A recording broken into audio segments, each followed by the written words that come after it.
এসেছিল, তার পরিপ্রেক্ষিতে কমলাসাগর সহ বিশালগড় সাব ডিভিশনে কীরকম ক্ষয়ক্ষতি হয়েছে এবং কতগুলো জায়গাতে এফেক্টেড এরিয়াতে আপনারা ভিজিট করেছেন এখন পর্যন্ত?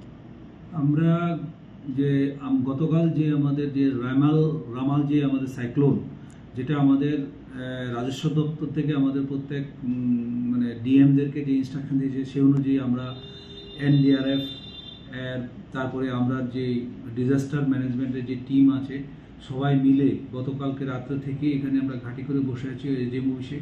এখান থেকে আমরা কালকে রাত্রেই যেখানে যেখানে খবর পেয়েছি রাস্তা ব্লকেজ হয়েছে, প্রথমত হয়েছিল আমাদের এই সিপাহীজলা এলাকাতে, ওইখানে বড় বড় গাছ পড়েছে, টিএসআর এবং এনডিআরএফ সবাই মিলে গিয়ে মানে তৎক্ষণাৎ গাছগুলোকে মানে রিমুভ করে যাতায়াতের যে NH8 যে রাস্তাটা আছে সেটাকে পরিষ্কার করে দেওয়া হয় যাতে দ্রুততার সঙ্গে মানে রাস্তাটা চালু করা যায়।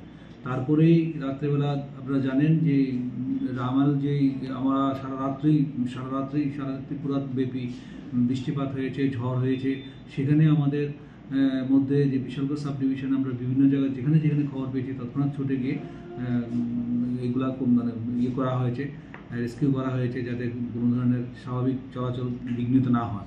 তারপরে আমরা এই যখন ভোরবেলা থেকে আমরা খবর পেয়েছিলাম এদিকে কমলাসাগর এলাকাতে কিছু গাছপালা পড়েছে, প্রতিবারই এটাতে বৃষ্টিতে ঝড়ে এটাতে হয়, এটা আপনারা জানেন।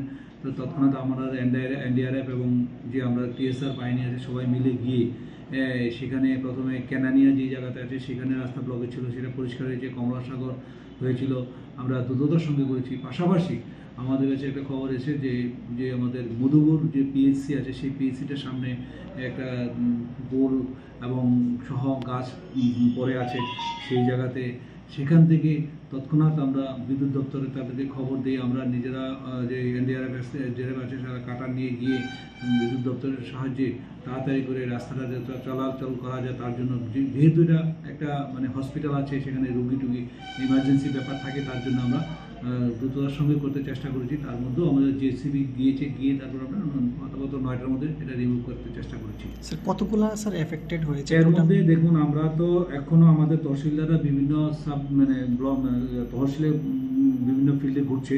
তো আমার কাছে এখন পর্যন্ত যে খবর আছে যে আমাদের কমলাসাগর এবং বিশালগড়ের যে এলাকাতে আমরা রেভিনিউ সার্কেল আন্ডারে যতগুলো আমি পেয়েছি তার মধ্যে 23টা আছে পার্টলি ড্যামেজ হয়েছে, যে বড় বড় ডুয়েলিং হাউসে গাছপালা ভেঙে পড়ে আছে। তারপরে 8টার মতো আছে আমাদের সিভিয়ারলি এফেক্টেড, যেগুলো একদম ফুল ড্যামেজ হয়ে গেছে।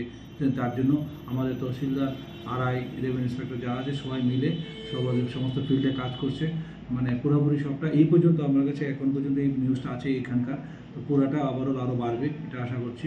দ্রুততার সঙ্গে আমরা যত তাড়াতাড়ি পারি ফার্স্ট কাম ফার্স্ট সার্ভিস আমাদের যে প্রসেসটা আছে যে ইমিডিয়েট ইন্টারিম রিলিফ দেওয়ার জন্য as per disaster management act অনুযায়ী সেই জন্য আমরা প্রশাসন সর্বতভাবে চেষ্টা করছি।